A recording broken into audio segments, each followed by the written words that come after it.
alokasi dana dari keuntungan perusahaan itu tuh ada persentasenya gak sih Pak? Misalkan kayak oke untuk operasional sekian persen, untuk gaji sendiri sekian persen, gaji staff sekian persen gitu ada gak sih? Kalau bagi skill up itu kan perusahaan yang akan mengembangkan usahanya tentu butuh resource, salah satunya uang. Oke. Nah, itu memang sebaiknya UMKM mengambil dana dari dana hasil keuntungan. Nah, rata-rata pengalaman para pengusaha skill up yang sukses, dia selalu mengalokasikan keuntungan itu 40% untuk mengembangkan usaha. Oke, 40%. Membeli bahan baku, membeli bahan pembantu, membayar upah tenaga kerja, kemudian juga membayar sewa dan biaya lain-lain. Nah, itu 40%.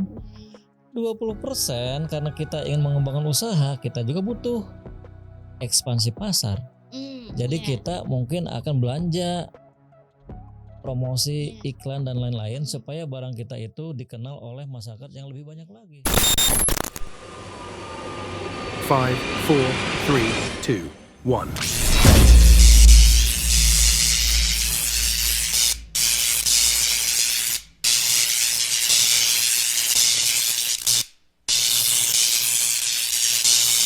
Elko Entrepreneurship, solusi bisnis UMKM. Assalamualaikum warahmatullahi wabarakatuh. Sobat UMKM, kan banyak pengusaha kecil yang bisa jualannya itu laris ya, tapi ujung-ujungnya keuangannya tetap kosong. Kenapa bisa gitu?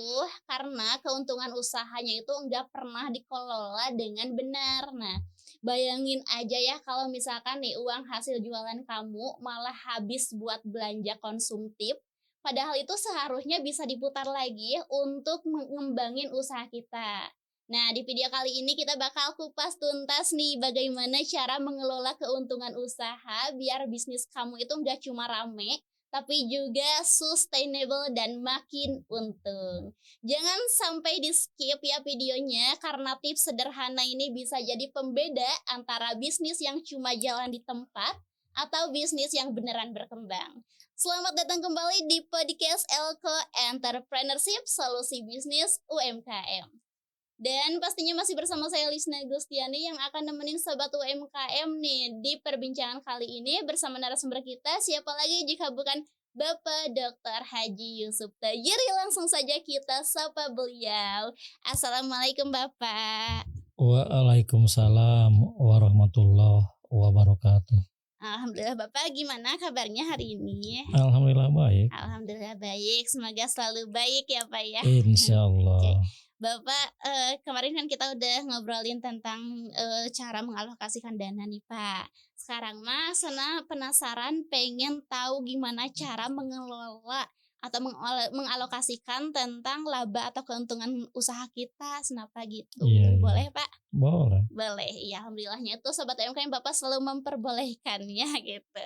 Oke, Bapak mungkin pertama-tama nih Pak, Lisna teh mau tahu Pak sebetulnya nih definisi definisi keuntungan usaha yang sehat itu apa dan seperti apa gitu? Ya, itu kan ada teorinya, ada rumusnya. Secara global, ketika pendapatan yang kita peroleh dikurangi dengan pengeluaran, ada selisih. Kemudian selisih itu juga dikurangi oleh kewajiban pajak. UMKM itu kena pajak ya. Nah, baru itu namanya keuntungan bersih. Nah, itu sebetulnya keuntungan. Jadi kalau secara kasat mata, ketika kita rajin menghitung berapa jumlah pendapatan dari hasil penjualan barang atau jasa kita, dikurangi dengan biaya-biaya yang kita keluarkan. Kalau ada selisihnya itu kan positif, berarti kita punya untung. Kan biasanya yang menjadi masalah bagaimana kita memperlakukan keuntungan yang kita dapatkan itu. Hampir sama seperti kemarin, ketika pemula ataupun skill up mendapatkan modal usaha, apakah modalnya itu bersumber dari tabungan dia atau pinjaman atau investor, ini juga menjadi tantangan. Bisa tidak mengalokasikan dana. Itu Oke. memang sumbernya dari modal yang sudah ada atau mungkin pinjaman.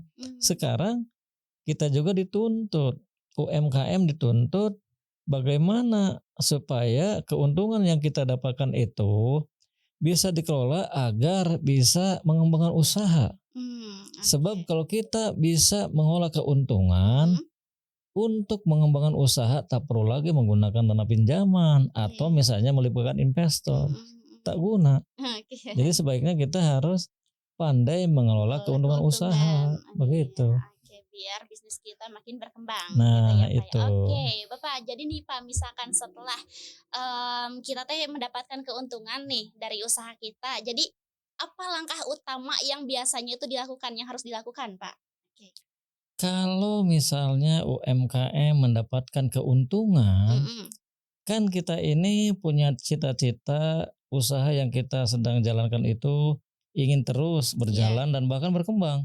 Nah, untuk mengembangkan usaha itu sebaiknya kita gunakan dana dari hasil keuntungan usaha. Oh, Jadi itu oke. ada porsinya. Oh, oke, Misalnya berapa persennya nanti akan kita bahas. Oke, Jadi intinya secara filosofis teman-teman UMKM ketika mendapatkan keuntungan dari hasil usaha, alokasikan keuntungan itu sebagian besar untuk mengembangkan usaha. Jadi kalau misalnya kita pandai mengalokasikan keuntungan, kita juga mungkin bisa mempertimbangkan, sebaiknya bagi kita untuk mengembangkan usaha itu sumber dana justru kita ambil dari keuntungan usaha, bukan lagi dari pinjaman. Begitu. Oke. Tapi Bapak gimana sih Pak cara membedakan? Jadi kan gini Pak, misalkan Lisa punya usaha, terus keuntungan anak misalkan 10 juta. Nah itu cara membedakan ini keuntungan perusahaan nih, bukan pendapatan pribadi gitu Pak. Iya. Kan kita harus bisa memisahkan mana keuntungan perusahaan, berarti ini merupakan keuntungan yang kita raih bersama Oke. orang-orang yang selama ini terlibat dalam kegiatan usaha kita. Kan ada pegawai staf, ada pegawai operasional, mereka lah yang bersama kita mengolah usaha, kemudian kita mendapatkan keuntungan. Nah itu harus terpisah. Berbeda dengan pendapatan pribadi, misalnya kita menggaji diri ketika kita mengerjakan usaha walaupun itu milik kita. Menggaji diri. Kita harus disiplin, misalnya gaji kita itu pantasnya berapa per bulan, alokasikan. Sama seperti karyawan lain. Nah itu memang supaya aman dan tidak bercampur dengan modal usaha, rekeningnya itu harus terpisah. Rekeningnya harus terpisah, tidak boleh rekening pribadi bercampur dengan rekening perusahaan. Nah, kalau memang terjadi seperti begitu, nanti kita akan pusing sendiri. Iya. Kalau tercampur ya pusing sendiri ya Pak ya nanti memisahkannya. Berarti sangat penting memisahkan antara rekening perusahaan dengan rekening pribadi ya Pak ya. Tentu, karena itu kuncinya untuk mengelola keuangan termasuk mengelola keuntungan. Jadi keuntungan itu larinya nanti kemana? Nah kita bicara lagi tentang alokasi dana dari hasil keuntungan perusahaan. Nah Pak, alokasi dana dari keuntungan perusahaan itu tuh ada persentasenya gak sih Pak? Misalkan kayak untuk operasional sekian persen, untuk gaji sendiri sekian persen, gaji staf sekian persen gitu Pak, ada gak sih? Kalau bagi skill up itu kan perusahaan yang akan mengembangkan usahanya tentu butuh resource, salah satunya uang. Nah itu memang sebaiknya UMKM mengambil dana dari dana hasil keuntungan. Nah rata-rata pengalaman para pengusaha skill up yang sukses, dia selalu mengalokasikan keuntungan itu 40% untuk mengembangkan usaha. 40%. Membeli bahan baku, membeli bahan pembantu, membayar upah tenaga kerja, kemudian juga membayar sewa dan biaya lain-lain. Nah itu 40%. 20% karena kita ingin mengembangkan usaha, kita juga butuh ekspansi pasar. Jadi kita mungkin akan belanja promosi, iklan dan lain-lain supaya barang kita itu dikenal oleh masyarakat yang lebih banyak lagi. Nah itu alokasikan sebesar 20%. Oke. Itu paling besar. Tapi kan tergantung dari hitungan-hitungan kita. Apakah misalnya barang kita itu memang sudah masuk kategori sudah dewasa, artinya sudah banyak dikenal oleh orang, berarti mungkin iklan tidak terlalu banyak. Atau barang kita itu masuk dalam fase growth pertumbuhan. Nah itu butuh iklan untuk memperkenalkan barang-barang kita. Kemudian 20% lagi itu dana kita simpan dalam bentuk tabungan. 20%. 20%, oke. Iya, atau dengan kata lain laba ditahan. Oke. Laba ditahan. Iya.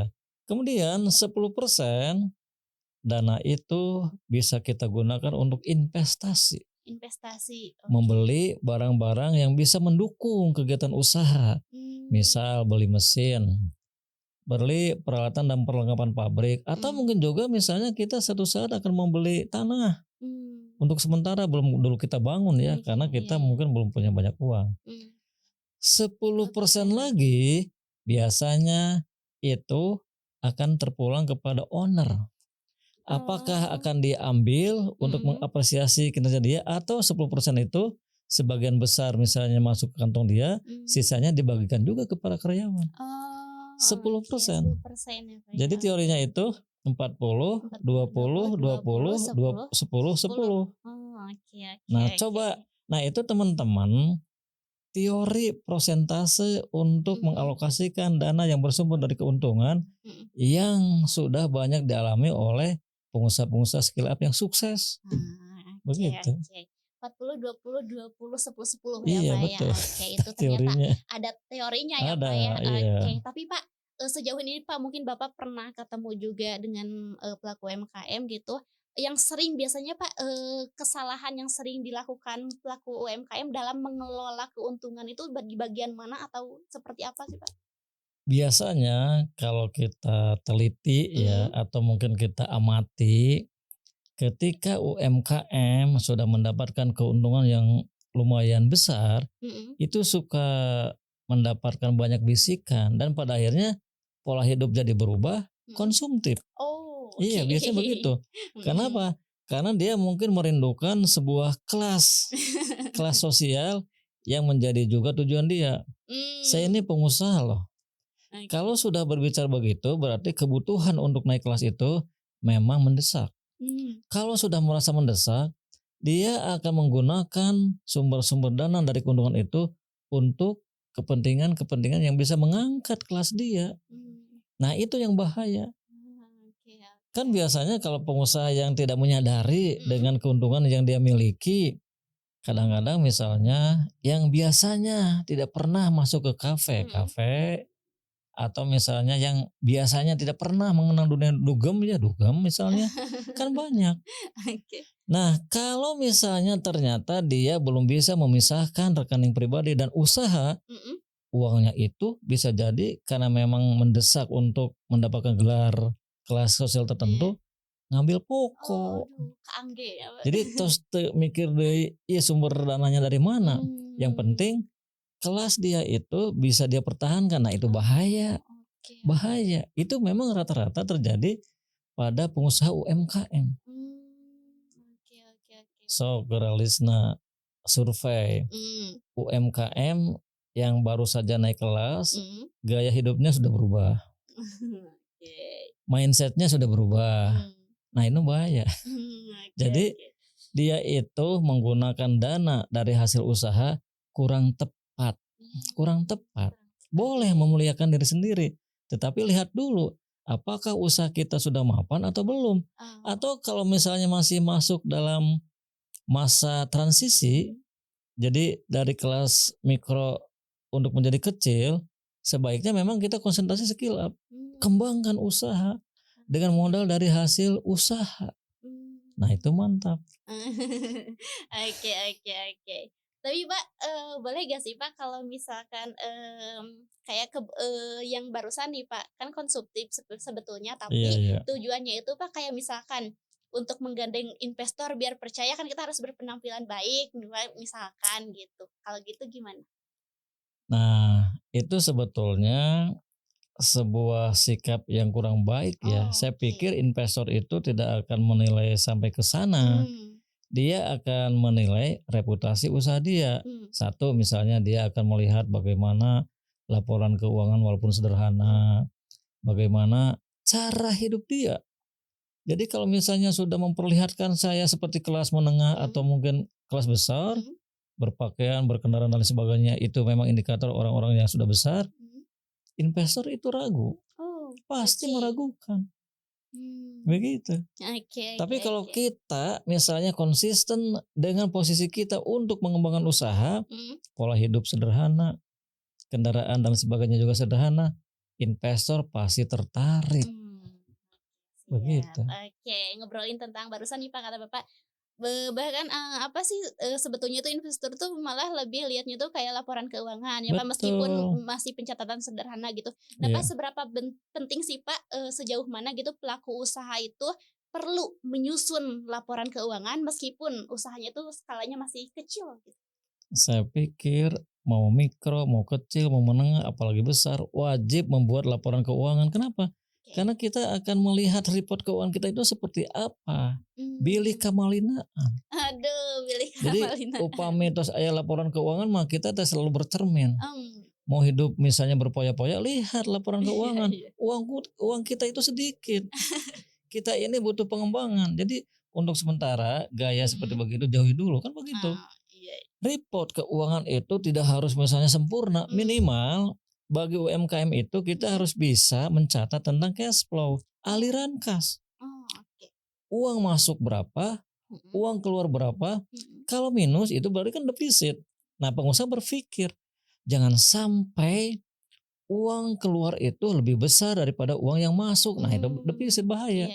Jadi kita harus jaga. Jadi dengan laporan keuangan yang harus kita buat itu semata-mata itu sebagai introspeksi kita ketika kita akan membuat kebijakan yang sebetulnya itu tidak perlu kita lakukan. Laporan keuangan, bercermin. Sangat penting ya Sobat UMKM, laporan keuangan itu kata Bapak juga untuk bercermin. Nah itu udah gak bisa kenapa atau ribet, tapi kan Pak sekarang nih Pak, gimana sih pendapat Bapak Pak, sekarang itu kan di eranya digital gitu ya Pak, semakin teknologi semakin berkembang, sekarang mah banyak Pak aplikasi untuk membantu kayak membuat laporan keuangan gitu Pak. Nah menurut Bapak gimana tuh, lebih membantu kah atau gimana tuh? Kalau menurut saya dalam posisi usaha misalnya mikro ataupun kecil apalagi menengah, itu jelas sangat membantu. Kenapa? Dari sisi biaya itu kan bisa menghemat. Misalnya kita bayar 1 tahun antara misalnya 2 juta. Kalau 2 juta kita bagikan 12 bulan berapa? Kan tidak besar. Kan 200-an juga enggak ya? Coba kalau misalnya kita menggaji akunting UMR misalnya Garut di atas 2 juta. Kan sangat memberatkan buat usaha mikro kecil mah. Jadi sebaiknya kalau memang banyak sekarang beredar aplikasi, coba manfaatkan teknologi informasi keuangan itu. Kenapa? Supaya kita akan semakin terdorong untuk bersikap, berperilaku hemat. Kenapa? Karena kita sehari-hari bisa melihat bagaimana pergerakan uang. Jaga uang supaya usaha kita itu bisa terus berkembang. Ketika kita punya uang dari sumber keuntungan, besarkan dulu usaha kita supaya kita naik kelas, mikro kecil, kecil menengah, menengah besar. Kalau sudah mapan boleh kita mau poya-poya atau investasi pada bidang lain. Boleh. Boleh investasi kalau sudah mapan ya. Misalnya apa? Biasa kan kalau laki-laki yang sudah sukses, waduh uang saya banyak. Kalau misalnya uang yang begitu banyak saya kasihkan kepada hanya 1 istri. Ini kan mendidik tidak baik kan? Istri jadi konsumtif, banyak wastu. Daripada begitu kita investasi. Oh, eta mah silakan. Karena sudah mapan. Sudah mapan, jangan teh kieu nya encan oge mapan.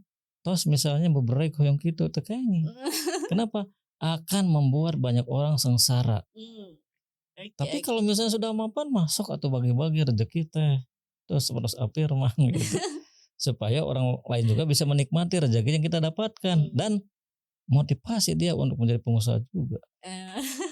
Dulu ada kasus apa? Wong Solo kan ada kasus. Jadi dia itu memberdayakan para perempuan yang ingin berusaha. Dia berdayakan. Dia support modal, dia support misalnya ilmu. Jadi dia menjadi mentor. Kan bagus. Kenapa? Sudah mapan. Yang tidak boleh itu ketika kondisi keuangan kita, kondisi usaha kita belum mapan. Sebaiknya investasi bagaimana usaha kita ke depan tuh mapan. Oke. Tapi Pak, meskipun misalkan sudah mapan, boleh kan investasi, tapi itu tetap dengan perhitungan Tetap dengan perhitungan. Seperti tadi Afirman. Kenapa Afirman misalnya investasi pada bidang itu? Ini kan bagian dari sodako. Berlipat-lipat nanti. Oke. Bapak, jadi Pak, gimana sih Pak caranya mengevaluasi atau melihat gitu apakah penggunaan keuntungan usaha kita selama ini teh sudah efisien dan tepat sasaran gitu Pak? Semuanya kan tergantung dari UMKM. Jadi kita yang tahu harusnya memberikan pendampingan. Seperti tadi, kalau usaha kita belum mapan teh kumaha. Pertumbuhan penjualan meningkat terus. Pertumbuhan pendapatan dari hasil penjualan meningkat terus. Apalagi misalnya laba meningkat terus. Nah itu kan mapan. Kalau sudah mapan tergantung. Apakah akan berhenti di situ atau terus dikembangkan menjadi perusahaan multinasional, terserah itu mah. Terserah mindset para pengusahanya. Tapi bagi kita yang punya pikiran lebih ke depan, visioner naminatenya, kita itu tidak boleh merasa puas di sini. Kenapa? Berjuang untuk membantu masyarakat banyak itu dengan prestasi usaha kita yang terus berkembang, itu kan tidak boleh berhenti di satu tempat. Kita bisa merambah ke tempat-tempat lain atau kalau menjual bukan hanya pasar domestik tapi juga pasar internasional coba kita bidik. Akan semakin besar. Kalau usaha kita besar, berapa ribu orang yang bisa kita rekrut untuk membantu usaha kita. Niatkan aja sodako. Kan begitu ya. Jadi begitu Afirman, sodako itu banyak bidang. Tidak usah ke tempat yang lain-lain. Itu aja udah besar kan perusahaan. Oke, siap Bapak. Oke, gimana nih Sobat UMKM nih, kita udah banyak ngobrol sama Bapak tentang cara mengalokasikan keuntungan usaha kita biar usaha kita itu makin berkembang gitu ya. Tadi udah dibahas semuanya sama Bapak. Bapak mungkin untuk episode hari ini dicukupkan sekian dulu Pak ya. Ya kita ketemu lagi di episode dengan topik-topik yang lebih seru pastinya. Insya Allah pada yang akan datang kita sekarang punya tugas untuk mengumpulkan dana, mengalokasikan dana. Tapi ke depan kita akan membicarakan tentang bagaimana caranya membuat barang agar barang itu bisa merayu orang untuk terus membeli. Boleh Pak, siap Pak. Alisna catat nih Pak. Begitu. Siap Bapak, terima kasih untuk episode hari ini Bapak, sehat-sehat. Sama-sama. Oke, dan sobat UMKM juga yang sudah menonton episode hari ini, terima kasih ya. Semoga apa yang saya bahas dengan Bapak dapat diambil banyak hal positifnya ya Sobat UMKM. Dan juga jangan lupa untuk subscribe channel YouTube Elko Entrepreneurship ya, biar enggak ketinggalan video-video baru nih ya. Juga jangan lupa untuk komen di bawah nih jika Sobat UMKM punya permasalahan terkait bisnisnya, nanti akan saya bantu pertanyakan kepada Bapak ya. Juga jangan lupa untuk share video ini ke semua sosial media kalian. Oke, mungkin sekian untuk episode hari ini. Saya Lisna Gustiani pamit undur diri. Elko Entrepreneurship, solusi bisnis UMKM. Wassalamualaikum warahmatullahi wabarakatuh. Waalaikumsalam warahmatullahi wabarakatuh. Elko Entrepreneurship, solusi bisnis UMKM.